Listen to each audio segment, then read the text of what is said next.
Digunting vaginanya saat melahirkan? Aduh, gimana? Oke. Ngomong-ngomong tentang proses persalinan nih, ceritanya belum lama ini saya sempat bikin huru-hara di Instagram. Jadi saya posting di Instagramnya Bidan Kita, screenshotan tentang saya lagi live, kemudian beserta komentar para ibu-ibu yang nonton live saya waktu itu, yang cerita tentang pengalaman persalinan mereka di fasilitas kesehatan, yang mana saat proses penjahitan mereka ternyata bilang bahwa mereka tidak dibius. Nah, karena sedih, marah, tapi juga penasaran, saya akhirnya posting lah tuh di Instagram. Dan surprise-nya yang komentar bisa lebih dari 5.000 orang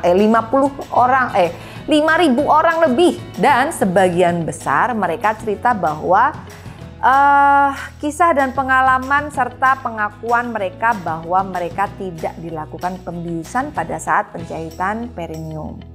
Aduh, sekarang yang bener gimana sih? Oke, mending saya jauh di sini aja ya.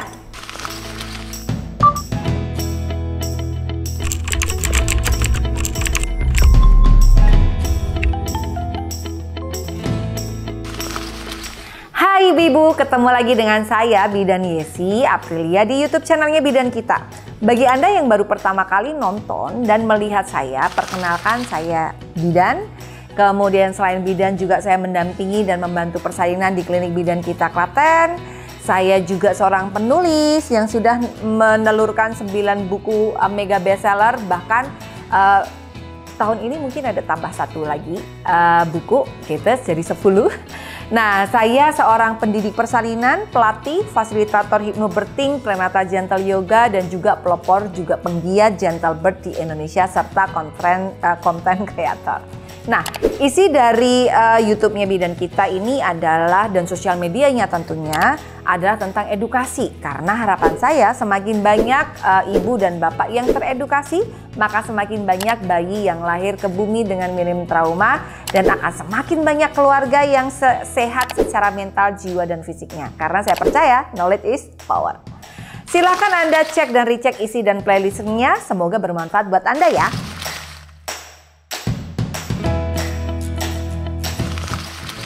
Ibu, pada proses persalinan kadang situasi dan kondisinya tidak sama antara satu ibu dengan ibu yang lain.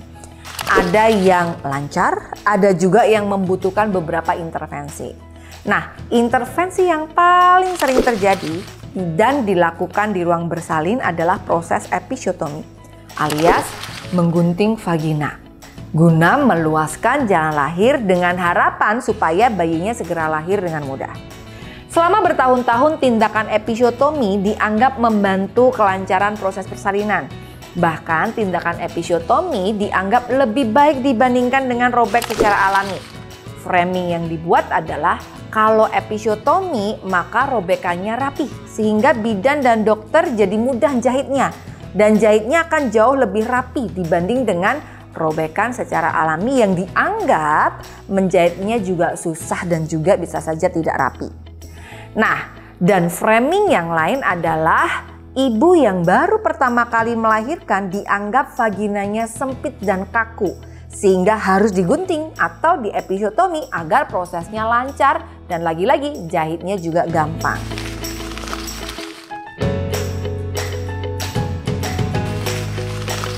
Seringkali seiring dengan berkembangnya ilmu pengetahuan, berbagai penelitian terbaru bahkan WHO pun menyatakan bahwa ternyata prosedur episiotomi tidak direkomendasikan lagi untuk dijadikan prosedur rutin dalam pertolongan proses persalinan.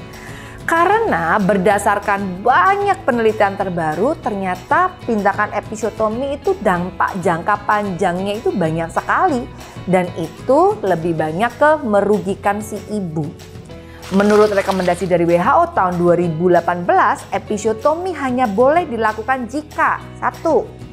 Ada kondisi emergensi, jadi di mana kepala janin sudah di dasar panggul, lalu detak jantung janinnya tidak normal, atau fetal distress, artinya bayi harus segera dilahirkan, sedangkan nggak mungkin lagi dilakukan sesar misalnya gitu, supaya tidak terjadi komplikasi. Yang kedua, terjadi distosia bahu, yaitu bahunya bayi nyangkut, nggak bisa keluar padahal kepala bayinya sudah keluar. Yang ketiga, jika si ibu membutuhkan persalinan dengan tindakan, entah itu vakum ataupun forceps.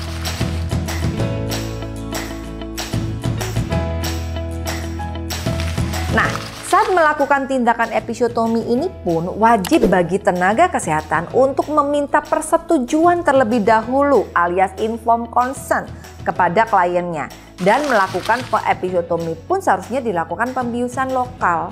Jadi seharusnya ibu tidak akan merasakan sakit ketika prosedur ini dilakukan atau saat dilakukan penjahitan, meskipun saat pemulihan bisa saja sangat tidak nyaman. Secara umum ada dua jenis sayatan episiotomi, yaitu sayatan garis tengah atau median. Sayatan garis tengah dilakukan secara vertikal, jadi sayatan dari area ini akan mudah dijahit tetapi memiliki resiko tinggi untuk meluas, jadi tambah luas robekannya ke area anus. Kemudian habis itu ada insisi atau sayatan mediolateral. Jadi sayatan mediolateral ini dibuat sedikit miring tuh jam 7 atau jam 5. Sayatan ini menawarkan perlindungan sih dari robekan hingga area anus, tetapi seringkali ternyata lebih menyakitkan dan lebih sulit untuk dijahit dan lebih lama sembuhnya. Nah,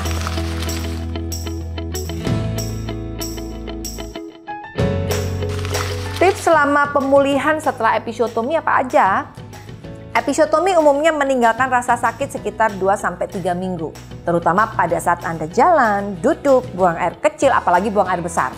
Oleh karena itu, provider biasanya menyarankan Anda untuk menunda aktivitas berat selama masa pemulihan setelah menjalani episiotomi. Untuk mengurangi keluhan nyeri dan mempercepat proses penyembuhan serta setelah melahirkan dan episiotomi, berikut ini adalah beberapa tips yang bisa Anda lakukan. 1. Ngompres bekas luka. Jadi berikan kompres dingin di lokasi episiotomi untuk meredakan nyeri, tetapi hindari menempatkan es langsung di area bekas luka. Jadi esnya harus dibungkus, misalnya bungkus kain. Sebaiknya bungkus es dengan kain dulu sebelum kompres, taruh di kulit, jadi nggak langsung es sama kulit gitu ya. Ini untuk apa?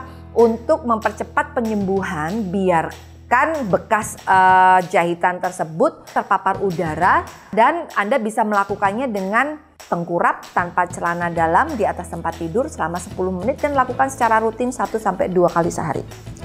Yang kedua, menggunakan alas ketika duduk. Agar bekas lukanya tidak tertekan, gunakan bantal yang berbentuk menyerupai donat agar lebih nyaman saat Anda duduk. Cara ini juga bisa mengurangi rasa nyeri ketika duduk. Yang ketiga, konsumsi obat pereda nyeri. Jadi untuk mengurangi rasa nyeri setelah melahirkan, Anda dapat mengkonsumsi obat pereda rasa nyeri yang aman dikonsumsi oleh ibu menyusui seperti paracetamol misalnya. Sementara jenis obat pereda nyeri lainnya seperti ibuprofen, aspirin tidak dianjurkan untuk dikonsumsi oleh ibu menyusui karena itu dan ibu yang melahirkan bayi prematur serta ibu dengan gangguan lambung dan masalah pembekuan darah. Kemudian yang keempat, membersihkan luka setelah buang air kecil atau buang air besar. Jadi setelah melahirkan dan menjalani episiotomi, Anda mungkin merasa lebih nyaman untuk menggunakan toilet duduk saat buang air kecil atau buang air besar. Setelah buang air kecil atau buang air besar, basuhlah vagina Anda dengan air yang hangat suam-suam kuku. Bersihkan daerah tersebut dengan gerakan dari depan ke belakang atau dari arah vagina menuju ke anus untuk mencegah infeksi bakteri dan pada luka episiotomi. Kemudian mengkonsumsi obat pencahar. Anda bisa mengkonsumsi obat pencahar untuk mencegah dan mengatasi konstipasi atau sembelit. Hal ini bisa memudahkan Anda saat buang air besar sehingga tidak perlu mengejan. Selain dengan obat pencahar, cara lain bisa dengan mencukupi asupan serat misalnya, minum air putih yang cukup, selalu aktif bergerak. Namun bila Anda ingin menggunakan obat pencahar selama menyusui, sebaiknya konsultasi juga ke provider Anda terlebih dahulu. Yang keenam adalah menunda hubungan seksual. Ya kali habis melahirkan terus langsung bercinta kan gitu.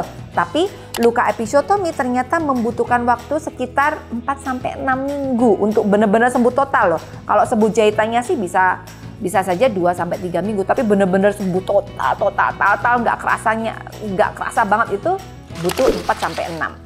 Namun tidak ada patokan bagi kapan sebaiknya seorang wanita yang pernah episiotomi bercinta lagi gitu kan.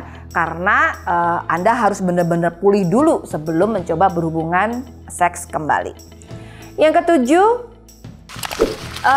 melakukan latihan panggul. Jadi lakukan olahraga ringan dengan latih otot dasar panggulmu atau senam Kegel. Itu akan sangat bantu menguatkan otot di sekitar vagina dan otot dasar panggulnya, sehingga mengurangi tekanan pada sayatan dan jaringan sekitarnya. Nah, jaga dan rawat luka dengan baik agar terhindar dari resiko infeksi. Infeksi itu ditandai dengan nyeri, bengkak, kemudian demam, kadang keluar nanah, baunya nggak enak. Nah, hindari itu pokoknya. Nah, itu dia ilmu tentang episiotomi dan bagaimana cara supaya mencegahnya, alias supaya perineum tetap segera sembuh lah ibaratnya kalau ada episiotomi kayak gitu, dan cara merawatnya. Semoga bermanfaat ya video saya kali ini. Semangat dan jangan lupa buka video yang lain terkait dengan episiotomi, perineum utuh, dan juga termasuk masas perineum. Ada semua kok di YouTube Bidan kita. Buka ya. Dadah!